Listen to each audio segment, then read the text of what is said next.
My name is Nova Sinclair, I am 25 years old.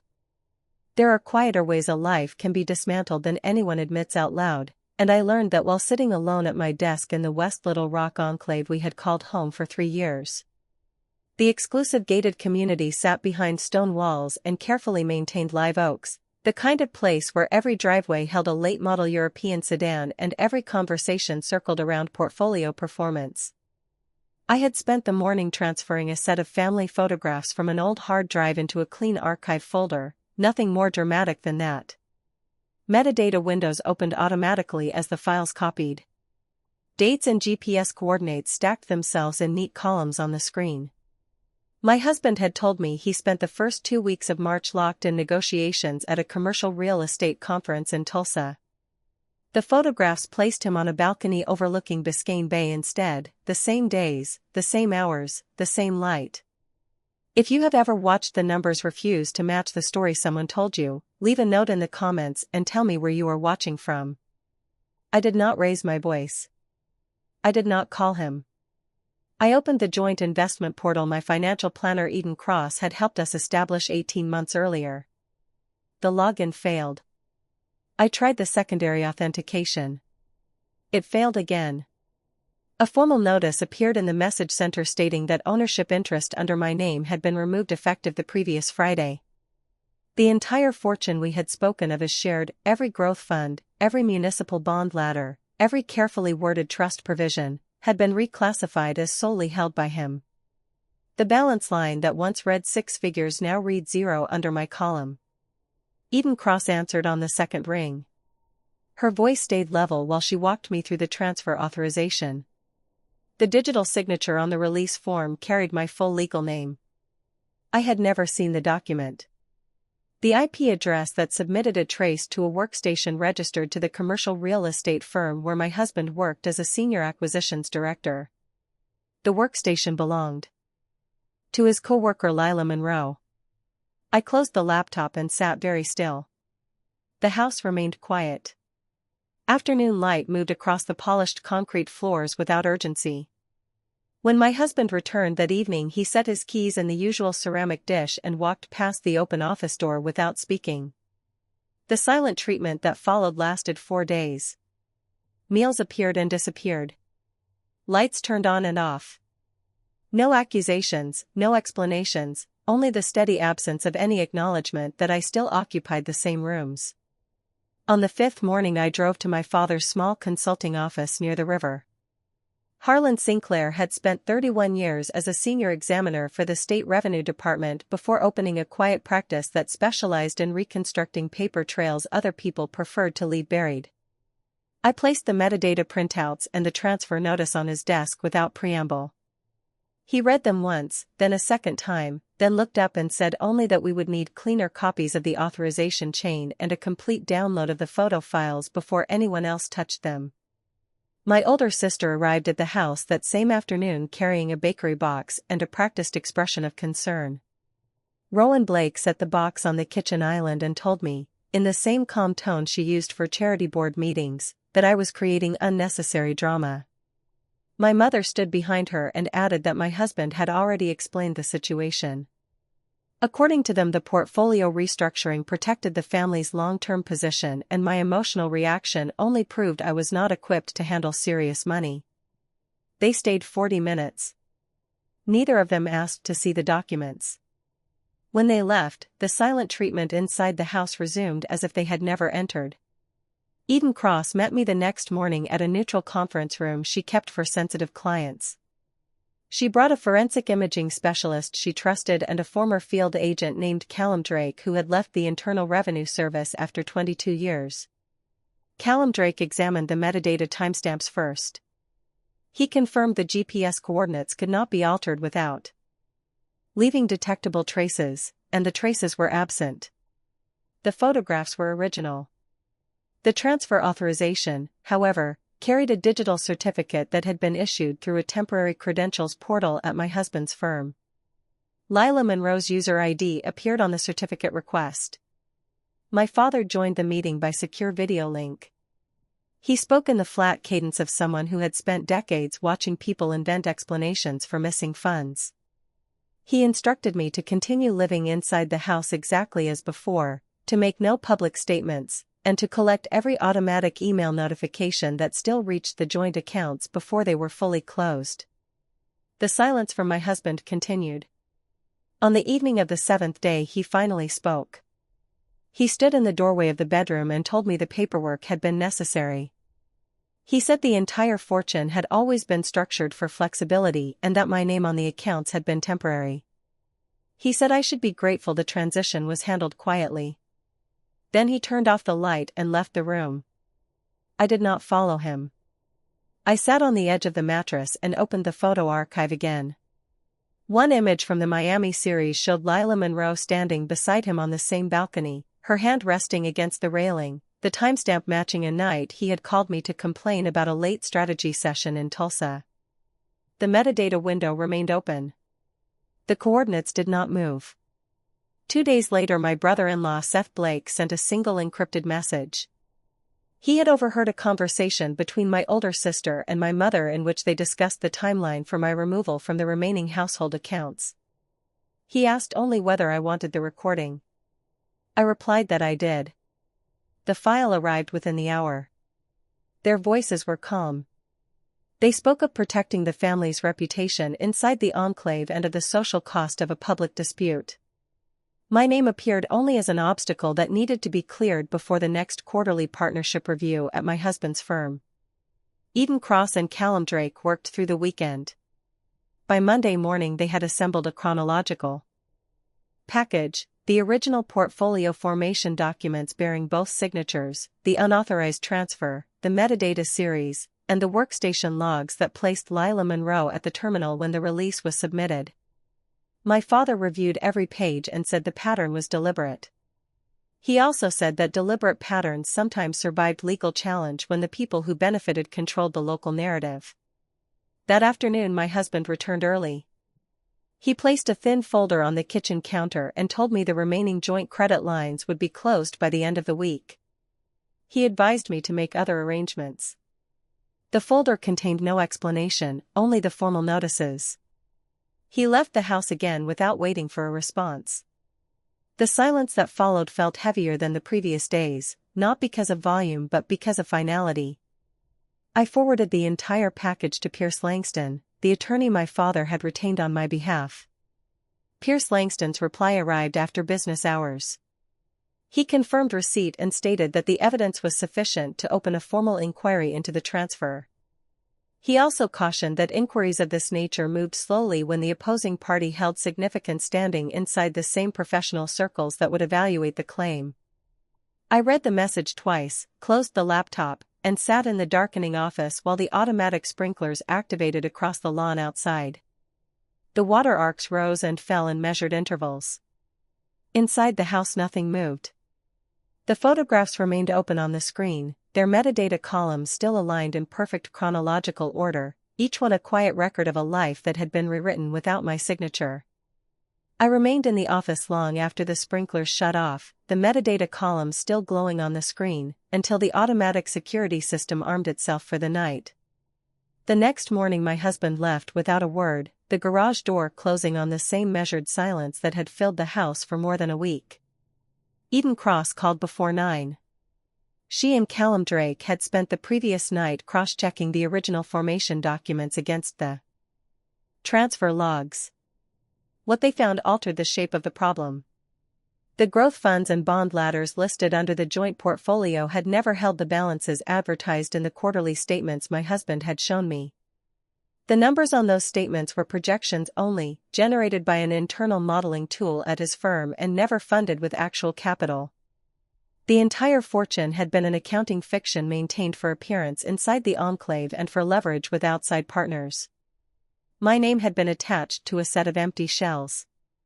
When the shells were emptied of even the fictional interest, nothing of substance moved because nothing of substance had ever existed. Callum Drake spoke next on the conference line. He said the metadata on the Miami photographs remained the cleanest evidence of intent.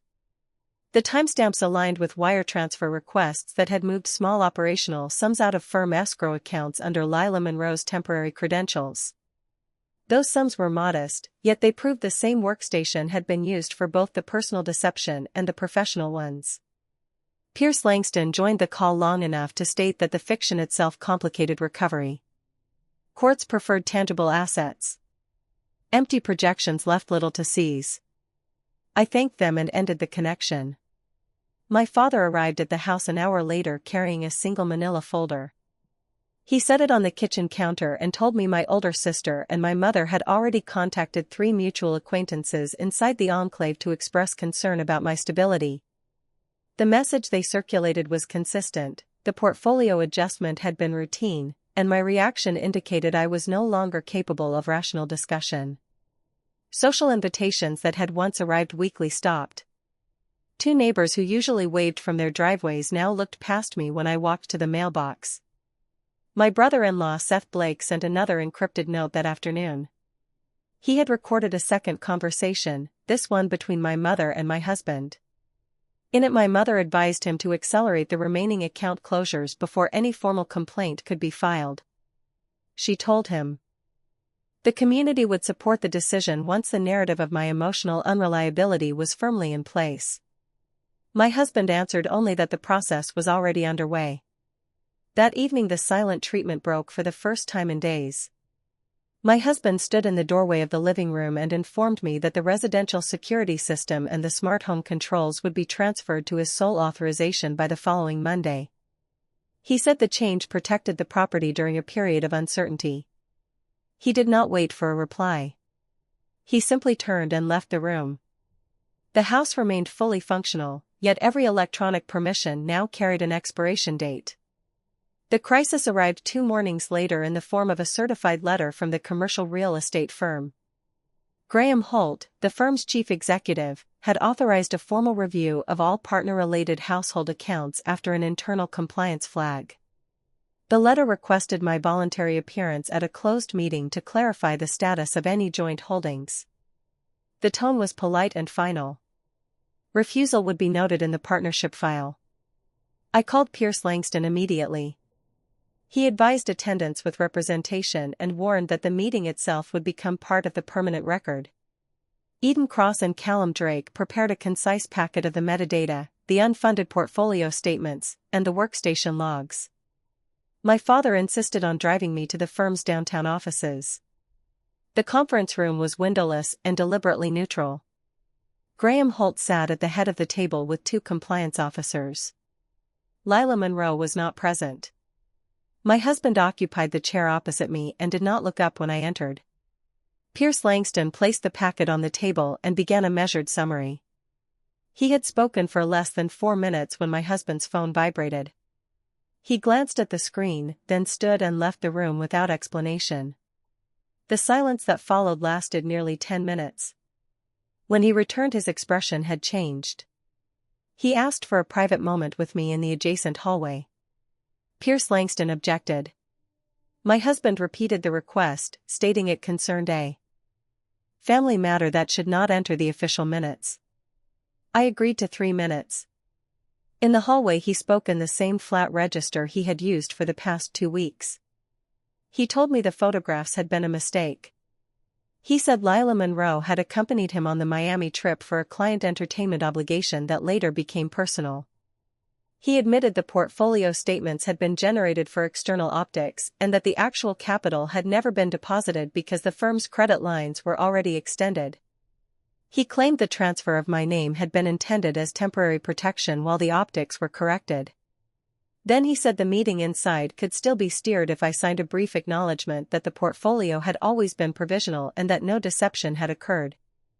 I listened without interruption. When he finished I asked only whether the acknowledgement would also cover the workstation logs and the conversations my brother-in-law had recorded. He did not answer. The 3 minutes ended. We returned to the conference room. Pierce Langston resumed. Graham Holt examined the metadata pages and the unfunded statements in silence. One of the compliance officers asked for the original formation documents. Eden Cross had included them. The timestamps on those pages predated the first fictional quarterly statement by 11 months. The room remained quiet while the officers made notes. My husband spoke only once more. He stated that any further discussion belonged in a private domestic setting and that the firm's review should not be used as leverage in a marital dispute. Graham Holt closed the folder and said the internal review would continue independently of any domestic proceedings. The meeting ended without resolution. Outside on the sidewalk, my father waited beside his car. Pierce Langston told us the firm's separate inquiry might produce useful pressure but would not restore funds that had never existed. Eden Cross and Callum Drake met us at a nearby office to review the next steps. Callum Drake noted that the confession in the hallway, if recorded, would have altered the posture of the case. No recording existed. My husband's words remained uncorroborated. That night the residential security system required a new authentication code. The previous credentials no longer functioned. I stood in the dark foyer while the panel blinked its demand for updated authorization. My husband did not return until after midnight. He walked past me, entered the master bedroom, and closed the door. The silent treatment resumed as if the hallway conversation had never taken place. The following morning my older sister called. She did not ask about the meeting. She told me the enclave board had received informal concerns regarding household stability and that prolonged conflict would reflect poorly on everyone who shared the same street. My mother joined the call and added that the most responsible course was to accept the provisional nature of the accounts and move forward without further documentation. Neither of them mentioned the photographs or the workstation logs. When the call ended, I sat at the kitchen table with the metadata printouts still spread across the surface, each coordinate and timestamp unchanged, each one still pointing to a sequence of decisions that had been made without my knowledge and without any intention of reversal. Pierce Langston's evening message confirmed that a formal demand letter would be issued within 48 hours. He also noted that my husband's firm had already retained outside counsel. The window for quiet resolution, he wrote, had closed. I read the message once, powered down the laptop, and listened to the house settle into its programmed night cycle. Every light, every lock, every thermostat now answered to credentials I no longer held. The photographs remained the only record that still belonged entirely to me. The formal demand letter left Pierce Langston's office on schedule. 48 hours later the response arrived from the firm's outside counsel. It rejected every claim, asserted that the portfolio had been provisional from the start, and warned that further pursuit would be treated as an attempt to interfere with internal compliance matters. Graham Holt's office issued a separate statement confirming that the review of partner-related accounts had been closed with no findings of irregularity requiring external disclosure. Lila Monroe's temporary credentials were described as routine operational access. The metadata on the photographs was characterized as personal material outside the firm's concern. I read the letters once at the kitchen table while the house systems continued to operate under credentials I no longer controlled. My father sat across from me and said the institutional doors had closed in the expected order. Eden Cross and Callum Drake reviewed the language and confirmed that empty projections left little standing for a civil recovery action. Pierce Langston advised that continuing would require resources I no longer possessed and would likely produce only additional legal costs. My husband returned that evening and placed a single sheet of paper on the counter. It listed the remaining household accounts and the dates each would convert to his sole control. He told me the process would be complete by the end of the month. He added that the enclave board had already received notice of a pending change in household status and that prolonged resistance would only complicate the social record. Then he walked into the bedroom and closed the door. The silent treatment settled back over the rooms as if the formal correspondence had never been exchanged. My older sister called the next morning. She did not mention the letters. She said the community had begun to discuss the situation in private messages and that the prevailing view held me responsible for introducing unnecessary conflict into an otherwise orderly street. My mother joined the conversation and stated that the most practical path was acceptance. She said loyalty to the family standing inside the enclave outweighed any individual sense of grievance. When I asked whether either of them had examined the photographs or the workstation logs, the line went quiet for several seconds. My mother answered that personal images did not alter the financial structure that had always been provisional. The call ended without further discussion. Seth Blake sent one final encrypted file that afternoon. It contained a longer recording of my mother and my older sister speaking with my husband.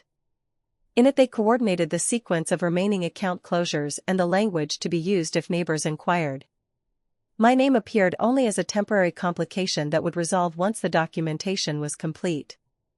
I listened to the file twice, then deleted the local copy and forwarded the original to Pierce Langston for the record. The following week the residential security system completed its transfer. My access code ceased to function. I stood in the foyer while the panel accepted only my husband's credentials.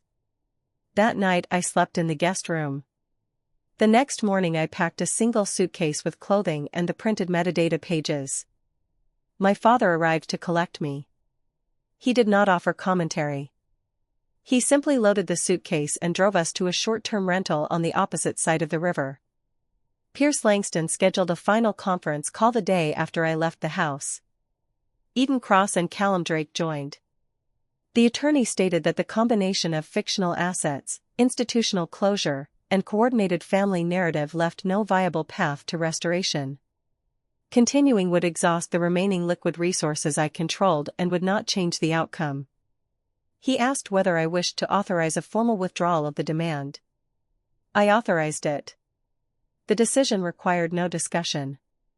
The truth remained documented in the photographs and the recordings, yet the structures that could have given that truth consequence had already aligned against it. 2 evenings later my husband requested a brief conversation at a neutral coffee shop near the firm.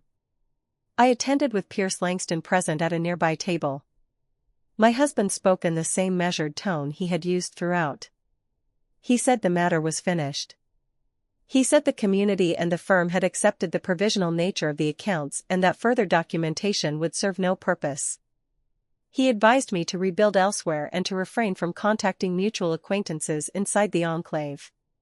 When I placed the printed metadata page on the table between us, he glanced at the timestamps and coordinates, then looked past them. He said personal images. Did not rewrite executed transfers. He stood, left a folded bill for his coffee, and walked out. I remained seated until the cup in front of me cooled. Pierce Langston joined me and confirmed that the withdrawal paperwork would be filed the following morning. Outside, the late light moved across the parking lot without urgency. I drove back to the short-term rental and sat on the edge of the narrow bed with the suitcase still closed on the floor. The photographs stayed in their folder. The coordinates and timestamps remained exact. Nothing in the sequence had changed, and nothing in the sequence had been sufficient. The emotional weight arrived without announcement. I had maintained the same detached observation for weeks, recording each exclusion and each coordinated statement as data points in a closed system. That night the system finished its calculation. The lifelong assumption that documented truth would eventually compel correction collapsed under the accumulated weight of institutional indifference and family alignment. I sat on the floor beside the bed and felt the structure of loyalty I had carried for years simply cease to exist. There was no raised voice and no dramatic gesture. There was only the quiet recognition that the people who had shared the same address and the same surname had chosen a different ledger, and that ledger did not include me. My father found me there an hour later. He did not attempt comfort. He sat on the opposite side of the room and waited until the worst of the internal collapse had passed. When I could speak again I told him the only remaining asset was the record itself.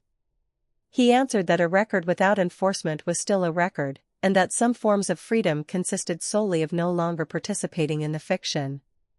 In the weeks that followed I relocated to a modest apartment outside the enclave boundaries.